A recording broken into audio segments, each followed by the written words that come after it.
Good morning, Bison. So, yesterday we learned a little bit more about this population law.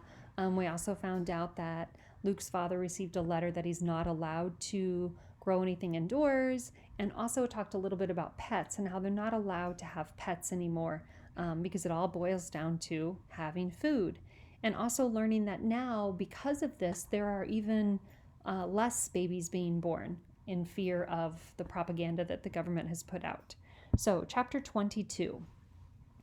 It rained the first 2 weeks of April, and Luke was in a tizzy, wondering when he would ever get to see Jen again. Finally, the ground dried out, and Dad headed out to the fields to plow. Luke raced to Jen's house. "Oh, good," she greeted him. "You can get the advanced battle plans. I was afraid we were just going to have to pick you up Thursday night and fill you in then." Luke carefully slid the door shut behind him and straightened the blinds so he and Jen would be totally hidden. Then he turned to face her. "What are you talking about?" he asked, but he knew. His heart began to thump harder than it had in his rush through the backyards. "The rally, of course," Jen said impatiently. "Everything's set. I'm taking one of my parents' cars, and I'm picking up 3 other kids on my way, but I made sure there'd be room for you. You should feel lucky. Lots of kids are just going to walk. We're all meeting at the president's house at 6 a.m. Luke clutched the cord to the blinds. "Do you know how to drive?" he asked. "Well enough." She flashed him a wicked grin. "My brothers told me how. Come on." She waved him over to the couch. He sank into it while Jen perched on the edge. "What if the population police stop you before you get to the Capitol?" he asked. "Us, you mean. We. You're going too, remember?" "Don't worry, nobody'll stop us," she giggled. "I checked the national employee staffing schedules through the computer. Let's just say several of the population police got some unexpected days off." "You mean you changed their schedules? You can do that?" Jen nodded, a wicked gleam in her eye. "It took me a whole month to figure out how, but you are now looking at an accomplished hacker." Dimly, Luke realized why Jen had seemed so relaxed and happy on his last several visits. They'd been vacations for her, breaks from intense work on plans for the rally. He looked closer and saw the fatigue in her eyes. She looked like a younger version of Mom after a 12-hour shift in the chicken factory, or Dad after a long day of baling hay. But there was something more in her expression. His parents had never looked so feverishly giddy. "What if someone finds out what you did and changes it back?" Jen shook her head. "They won't. I was very selective. I coordinated everyone's travel plans and only eliminated the police who had to be eliminated. Aren't you excited? We're going to be free after all these years." She leaned down and pulled a sheaf of papers out from under the couch. "Best hiding place in the world. The maid's too lazy to clean under there. Now let's see. I'll pick you up at 10 p.m. and..." Luke was glad she was looking at the papers instead of him. He wouldn't have been able to meet her eyes. Okay, so nobody's going to be caught on the way to the Capitol. But once you're there, at the president's house, someone will call the population police, and then... Luke felt panicky just thinking about it. Jen wasn't fazed. "So what?" she asked. "I don't care who gets called once we're there. Heck, I may call the population police myself.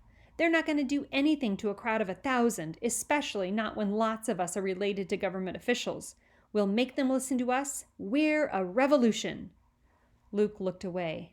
"But your friends. You were mad at them because they weren't into it. What if they don't show up?" "What do you mean?" Jen's voice was fierce. Luke could barely speak for the panic welling inside him. "In the chat room, they were making jokes. Carlos and Sean and the others. You said they weren't taking it seriously." "Oh, that was a long time ago. They're all on board. They're psyched. Why, Carlos is my lieutenant in all of this. You wouldn't believe how much he's helped. So, okay, 10 o'clock, and then it's 8 hours to the Capitol, and..." She consulted her papers again. "What kind of sign do you want to carry? I deserve a life, or end the population now, or this is one I found in an old book. Give me liberty or give me death." Luke tried to imagine what Jen seemed to be taking for granted. He could get in a car. He'd sat in the pickup in the barn. A car wasn't much different, and for 8 hours, that would be all he had to do. Sit. Not that difficult. Except that panic would be coursing through him for the entire 8 hours because of where the car was going. And then to get out in public at the president's house and carry a sign?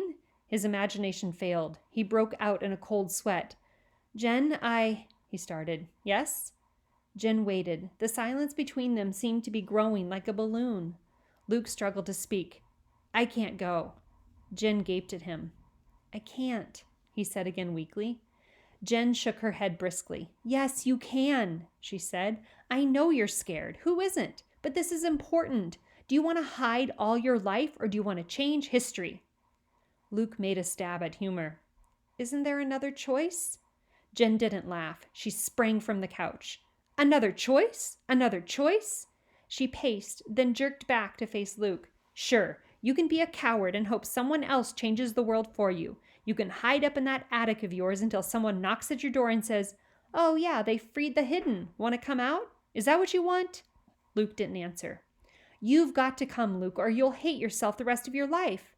When you don't have to hide anymore, even years from now, there will always be some small part of you whispering, I don't deserve this. I didn't fight for it. I'm not worth it. And you are, Luke. You are. You're smart and funny and nice, and you should be living life instead of being buried alive in that old house of yours. Maybe I just don't mind hiding as much as you do, Luke whispered. Jen faced him squarely, her gaze unwavering. Yes, you do. You hate walls as much as I do, maybe more. Have you ever listened to yourself? Every time you talk about how you used to go outdoors and work in the garden or something, you glow. You're alive. Even if you don't want anything else, don't you want to get the outdoors back? What Luke wanted was to get away from Jen, because she was right. Everything she said was right, but that couldn't mean he had to go. He huddled deeper in the couch. I'm not brave like you, he said. Jen grabbed his shoulders and peered into his eyes. Oh yeah, she said. You dared to come over here, didn't you? And here's something. Why are you always the one who makes the trip? Ever think of that? If I'm so much braver, how come I'm not risking my life to see you? There were 1,000 answers to that. Because I found you first? Because your house is safer than mine? Because I need you more than you need me? You've got your computer and all your chat room friends, and you go places? Luke squirmed away. My dad hangs around my house too much, he said. It's safer this way. I'm just protecting you. Jen backed up. Thanks for the chivalry, she said bitterly. I've got enough people protecting me. If you care so much, why don't you help me get free? You say you won't come to the rally for yourself, so do it for me. That's all I'll ever ask of you. Luke winced. When she put things that way, how could he not go? Except he couldn't. You're crazy, he said. I can't go and neither should you. It's too dangerous. Jen flashed him a look of pure disgust. You can leave now, she said coldly. I don't have time for you. Luke could feel the ice in her words. He stood up. But go, Jen said. Luke stumbled toward the door. He stopped by the blinds and turned around. Jen, can't you understand? I do want it to work. I hope doesn't mean anything, Jen snapped. Action's the only thing that counts. Luke backed out the door. He stood on the Talbots' patio, blinking in the sunlight, breathing in the smell of fresh air and danger. Then he turned and ran home.